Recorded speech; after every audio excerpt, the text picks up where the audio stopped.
Hi everyone, thank you for joining us for another show of Life Goes On. My name is Carrie Hakela, and today I have two guests with me. I have Lila Crow and Jean Harkins. Hi to you both. Hello. Hi. Thank you for coming. It's a pleasure. Good, I'm glad. It's a good day for it too. So we have a show, The Life Goes On. This is meant to be for the 55 and older population of Northeast Minnesota, and it is sponsored by the Senior Community Service Employment Program. So today we're just going to be digging in a little bit exactly what that is on a more personal level. So first off, I'm going to start asking some questions. Okay. I'm going to start with you, Lila. So tell me a little bit about yourself. Well, I was born and raised in Itasca County and lived there almost all of my life, and in that gained a lot of knowledge of the county. So when I applied to be the director of the Historical Society, it seemed to be a perfect fit because you kind of have to know the history and the people and kind of the attitudes, the differences, the culture. And so I started in 2000, so I've been in the position for 15 years. And we at the Historical Society have grown probably 200% in the last, I would say, 8 years. That's huge. Yes, and in large it has been from the SCSEP program. Good, good to hear. All right, perfect. So Jean, tell me a little bit about yourself, where you come from and who you are. Well, my grandparents lived in the Itasca County, and so I would come spend my summers up here with them, and I would bug my folks, let's move up north instead of traveling from the cities up. And we finally moved up in about 1970, and I'm still here. The bugs haven't chased you away. What's that? The bugs haven't chased you away. No, no. This year they just might. They might. Yeah. Though it's been kind of a cool summer, so Yes. it doesn't seem to be really bad with the bugs, thankfully. Yeah. No. So that's good. That's good. All right, good to hear. All right. So a little bit about the SCSEP program.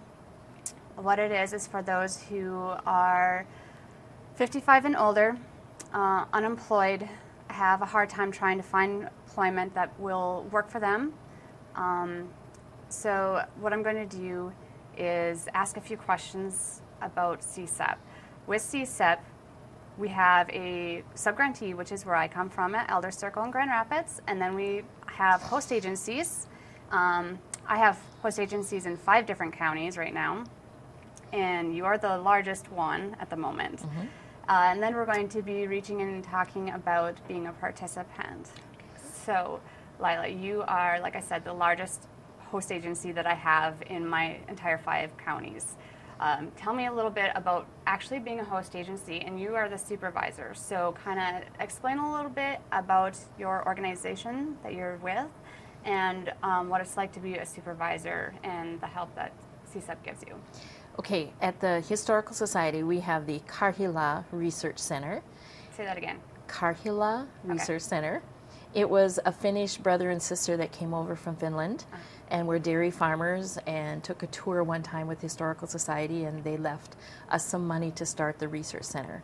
When they passed away, they were milk farmers, brother and sister. They left $1.2 million to the community, and we were privileged to get an endowment of $100,000, and that's what helps support the research center every year. So we named it after them. But actually what it is we collect Itasca County history, and that involves everything you could think of, but mainly to tell the story of Itasca County.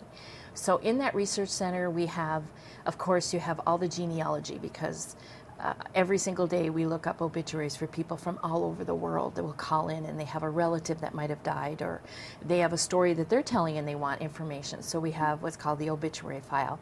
We have the manuscript file, which is people, place, things of Itasca County, and that's actually what Jean is working on right now, is our manuscript file. And that involves probably over 30,000 documents. And then we have our photo collection, which photo history starts when we started in 1891 all the way until today, and that involves well over 100,000 pictures. The problem is that we have all of this stuff, but it needs to be organized. It needs to be able to be searchable. So when people come in, you can put it in the computer and search for it. Yeah. So our first participant was Jan Kovisko from the Bovee area. She was a little bit older. When she came to us, she was probably 65, and she could type very well, but she didn't know a lot about computers. And that's the main thing when they come in, is the computer world. But she did all kinds of things. Not only did she do data entry, but she would go out to cemeteries and take pictures and measure the gravestones to put it on Find a Grave on the computer. Oh, wow. So in our site, we first find out what the person's skill is, and then we try to match a project to them. So it's not like everybody comes in the door and it's all generic. So when they walk in and I do an interview with them, we find out what their skill level is, and then we match a job to them. And once we start the lower, then we increase it so that they learn Excel. It's really important for people in the job market to know Microsoft, the Excel program, the Word Excel's program. hard too. Excel is hard. I'm not the is best tough. at it either. Excel's not. No. And the main part is coding in Excel. I can set up a program and they can do data entry, but once you teach them coding on how to make column A and B to equal E, that's when it gets a little bit tough for them. So it takes quite a while to build up to that level. But they will. Eventually they will. And the Word program, there's so much you can do in Word that people don't even know. And of course, if they can be there long enough, we teach them Publisher. Oh, yes. Publisher's very handy, a wonderful thing, especially for being, you're a nonprofit, right? Yes. So, yeah, I've worked with Publisher a few times, and that's really Really nice to tough. have. Yeah. It's tough, but it's fun. Oh, it's fun. Once they get to that level, then it's a little bit easier. So as a host agency, when they come in, if they don't have any skill in public, so customer service, they have to learn customer service. Because that person that walks in that's searching their grandmother, we need to welcome them in and do as much as we can for them in the searchable department. And we have a gift shop, so everybody learns how to do the till. So if you were to get a job where you would have to learn the till, you would know that. Jean came to us and she knows how to work the till, so that was very easy, and she knew customer service, so it was a little bit easier for her. But I have some people that come in that don't have any of those skills. So we start at the basic, and they start and learn customer service, how to do a till, how to work the computer. You would be surprised at what that older generation doesn't know that needs to learn. So as a host agency, we just appreciate everyone that comes to us, and hopefully by the time that they go, they'll be prepared for some type of a job skill. That's really good. I know when we get a participant's possibility come to me, that's one of my jobs, is to sit down with them. What skills do they have now? I also take kind of like an informal personality test when I'm with them. I really pay attention to what their personalities are. See where, this person would be really good at this particular host agency because they have this awesome personality that fit it. Or someone that might be a little bit more of an introvert, wants to do that more, hide behind the scenes kind of thing. This is a really good spot to be putting them as well. So yes, it is very important to sit down and develop all their skill sets, their personalities, to kind of put it into a bundle, to be able to know where to put them with. So yeah, it's a good way to start. So any other comments on that? Well, I just know that it's not just about answering the phone, and that's what we want people to understand. When you're over 55, the computer skills are not there, and we really, really want to work with people to learn that, because you need it in every job market now. You have to know your computer. And Yes. I've had some that comes in, they were afraid to turn the computer on. They didn't want to break it. You would not believe how many didn't want to break the computer. And we have 12 computer stations, so it's not just, and we usually give them their own computer so that when they come in, this is their computer they work with, and They can get really comfortable with it. they can get comfortable with it, very much so. Good. And we have a computer guy that's pretty patient, so even if it does crash, they can sit back and say, you didn't wreck it, I just have to push this button and this one and see it's back. So, and we try to be as non-threatening. Because some jobs, you have to toe the line, you have to do. In ours, we just sit back and let the person relax and learn at their own pace. Yep, and it's a very good thing for host agencies. That's one of the things that I look for, is exactly what can you bring as a supervisor to us. Because of the generation of people that we are working with, and like you said, a lot of them don't have that computerized skill set. a lot of, I mean, if we think about it, a lot of them come from families that have actual set skills, you know, from being in that past direction to where now everything is computerized. So, yeah. And phone. They even have to learn how to text. Yeah, it's amazing when, Yes. you know, somebody that doesn't know how to text, and then you get little 3-year-old children that know how to text even though they don't know what they're saying, but they know how. They know how. They know They know how. how. And in ours, we have them set up email, so they have to learn all the computer, internet included. So it's not just they have to learn the social media. So in ours, we do have training classes too. So they just went through a Facebook training and went through a blog training. Yes. So now we will be, each one that's there will now do some blogging.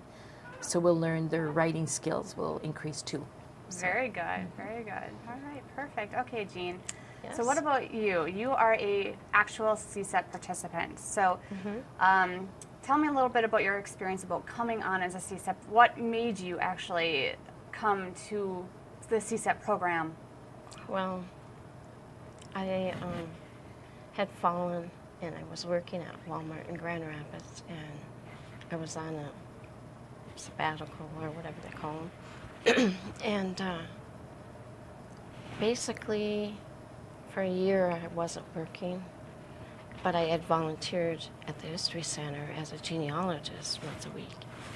And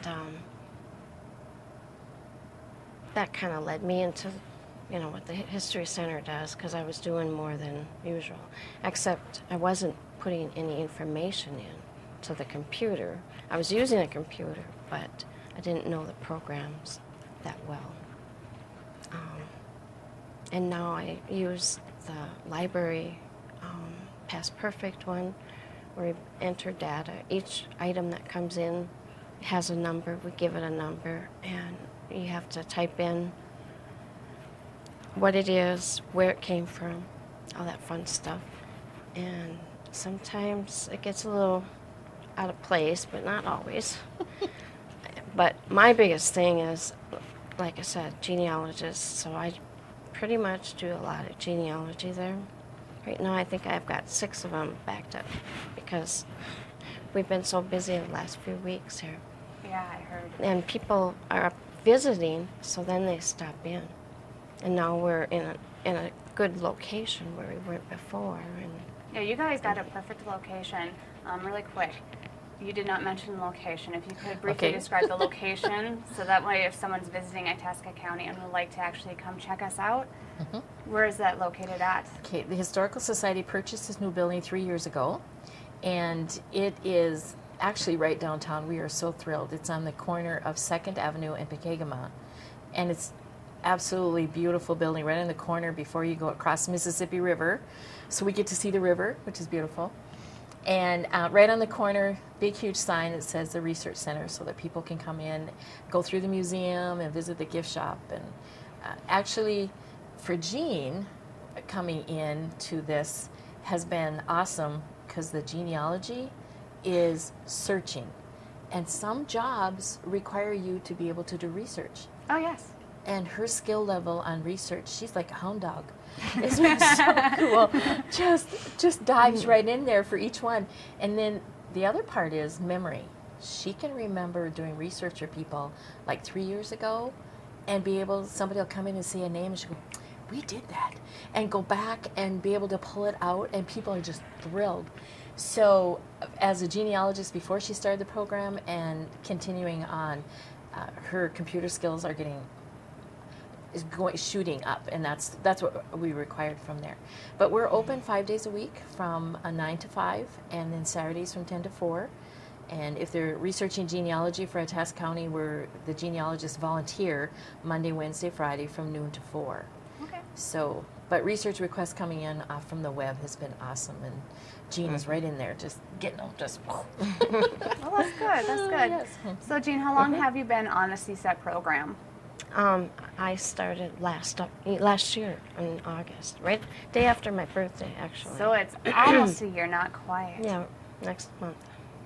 Almost a year. Very good. Very good. Yeah, it went fast. It went fast. It goes faster when you're that busy. Oh, I know. And summer hits and it just flies by. Like summer's halfway over, and I'm like, But on the breaks, because seriously, I haven't been able to do anything that is normal summer stuff. Gotta go to the beach, gotta go fishing, gotta do those things, yes. Oh, I haven't even got that far at all. Okay, so just a quick little recap on what SCSEP is. SCSEP is actually considered a volunteer training program. It is not an actual job, however, you do get a living stipend off of it. It's 20 hours a week. I service 5 counties all in the northeastern section. Itasca County is pretty full, but I am taking enrollments as far as my other counties go. So if you're interested in wanting to know more about SCSEP, you can go ahead and just give me a phone call or email me, and that information is at the end of the show. So moving on very quick now. Trying to remember what my next question was for you. Oh yeah. What do you actually like about SCSEP? So you've actually talked about, some of the more training aspects of it and stuff, but you personally, what do you think of the SCSEP program? It's awesome. I know as a historical society that we have grown so much because of those people coming in and doing what we need to have done. So even as a training site, which is awesome, but for that person walking in the door that is able to ask about their grandparents and be able to pull up a picture that just then a SCSEP person has put in the computer and says, oh, we've got it right here, go to find it. It's just made all the difference in the world. So, and our research center has grown tremendously into the point where we're looking at possibly building on a second floor to provide even more services. We would not be at this point without the SCSEP program. And it also has made friendships too, because we've had a lot of people go in and out of the program. Mary was an awesome typist. She could type 95 words per minute. Oh, that's good. Oh, it was awesome. She did the oral history. She'd just sit down and type it out. I'd look over and she'd have the earphones on and just be laughing away. And I said, what are you doing? Oh, it's your oral histories. You just have way too much fun. And she just loved it. She'd just sit there and type for hours and get it and enjoy the history, learned a lot. But she also brought her family history in too, so it's kind of like a two-way street. They help us, but yet they bring so much to us that has been wonderful, and they've actually designed some of the searchable things. Oh, really? They'll work with a program and say, Lily would work much better like this, because I always tell each person, think of it 25 years from now, when we're all gone, can that person working here find what they're looking for? So they've actually helped me design some of the programs in order to be searchable in the future. So for us, it's been that's a great benefit. It's huge. And my board of directors, we're a nonprofit business. The board of directors are thrilled, and every time we say we're going to lose somebody, they all get so upset because you get to know each other, and they know their skills, and they're like, oh, but we always tell them they're all looking for a job, going to try to use their skills that they learned here, and they become friends for life. So for us, it's been wonderful. That's very wonderful to hear. All right, Jean, how about for you? Yes. What is being a participant, what do you feel about the SCSEP program? What feelings can you bring if someone's watching this and they're hearing about the SCSEP program for the first time and kind of like not really sure about things? What can you say to somebody if I was a person coming up to you and being like, I heard about this. Can you tell me what you think about the SCSEP program? Well, I knew about it prior to joining.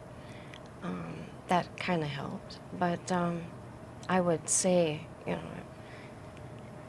to maybe go look into it before you turn 55 or older, and just see what the value is and different hosts. We have how many different hosts in the county,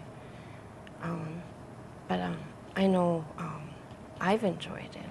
So, but I enjoyed it before too. That's right, because you said you're you did volunteer work over there. Mm-hmm. So that's where I got my start, basically. But I think it helped you financially too. Yeah, no, she hadn't been working for so long, and all of a sudden, that helped her to stabilize herself, so she didn't have to worry about that and really learn. Right. That's the main part, is that she could learn then. And that is SCSEP's one of their actual main focus is to take to help people, like I said, 55 and older is the main age stipulation, to actually be able to help give them that little leg up when life knocks them down. It's such a wide variety. I see people that cannot find a job for whatever reason. It might be a physical health issue. It might be that they're a caregiver.